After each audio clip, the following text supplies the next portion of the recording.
Bonjour, aujourd'hui nous allons parler de la maintenance nucléaire. Alors nous allons voir une introduction, comment fonctionne une centrale nucléaire, plus quelques chiffres, la vigilance, les risques, les conditions de travail de la maintenance, les 12 métiers de la maintenance dans le domaine du nucléaire, et pour finir les formations pour accéder à ces métiers.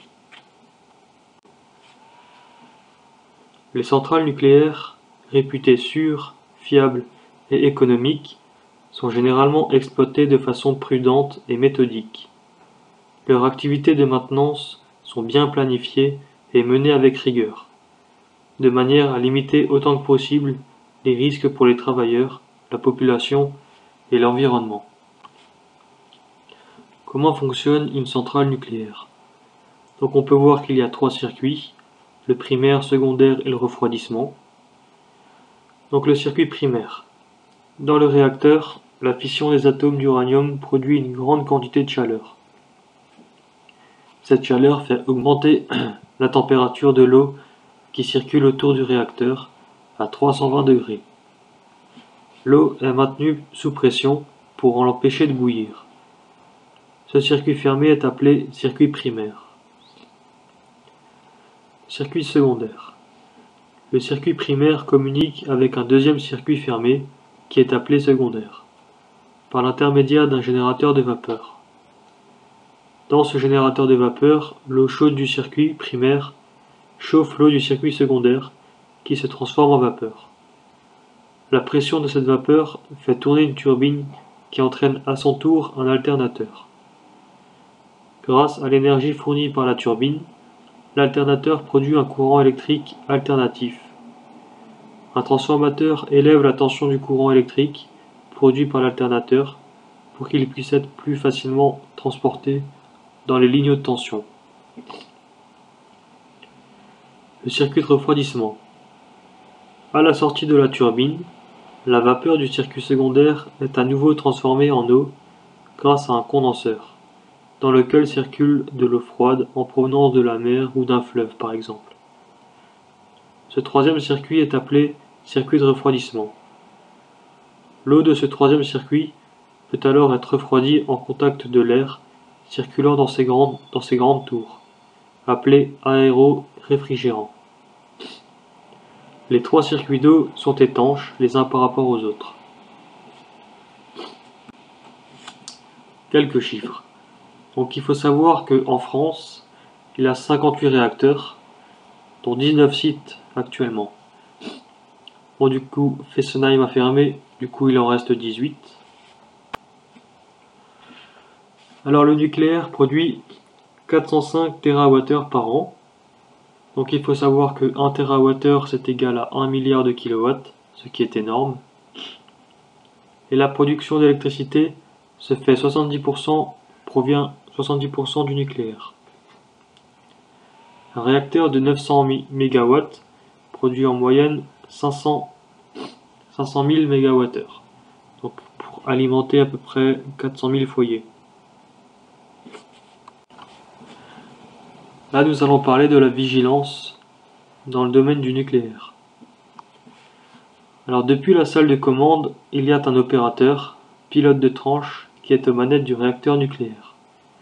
Il règle les paramètres de son fonctionnement. Il ajuste la puissance pour répondre aux besoins en électricité du réseau.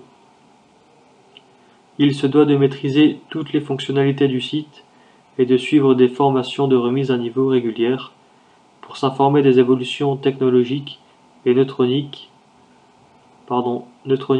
thermodynamiques et hydrauliques. Assistant l'opérateur de tranche, le rondier arpente le site en permanence pour repérer les moindres anomalies et dysfonctionnements au niveau des circuits d'eau de refroidissement et de tous les tableaux électriques de la centrale. La prévention des risques.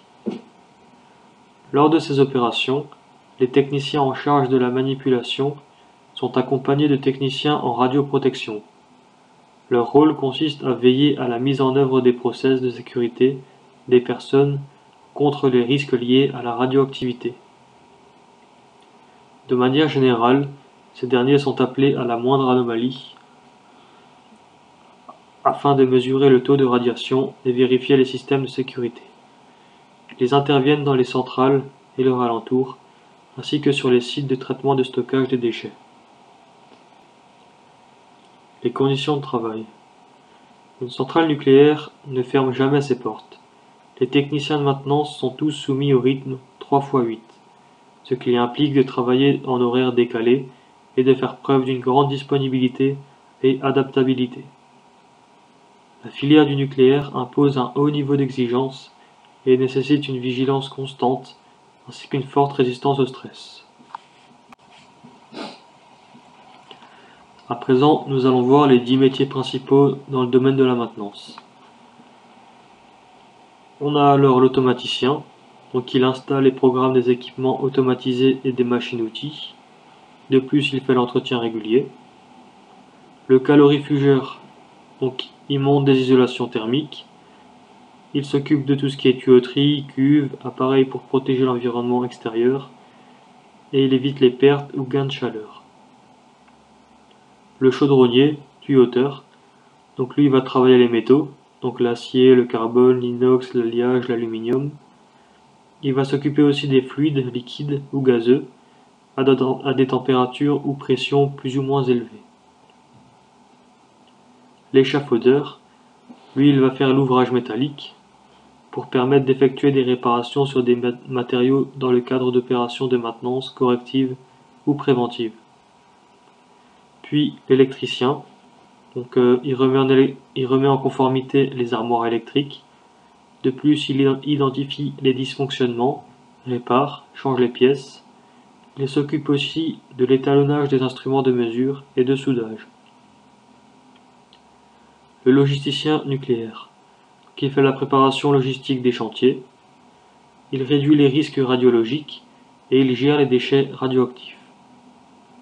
Le mécanicien sur machine tournante, donc lui il va tout simplement s'occuper des pompes, turbines, compresseurs et ventilateurs. Le mécanicien robinetier, qui s'occupe de la maintenance corrective et préventive. Il fait l'entretien de la robinetterie. Il fait des essais, des dépannages ou des diagnostics à l'aide d'outils spécifiques. Le peintre en revêtement industriel, donc lui il va s'occuper des protections des ouvrages et des matières contre les agressions, par exemple de la rouille, la corrosion et la contamination.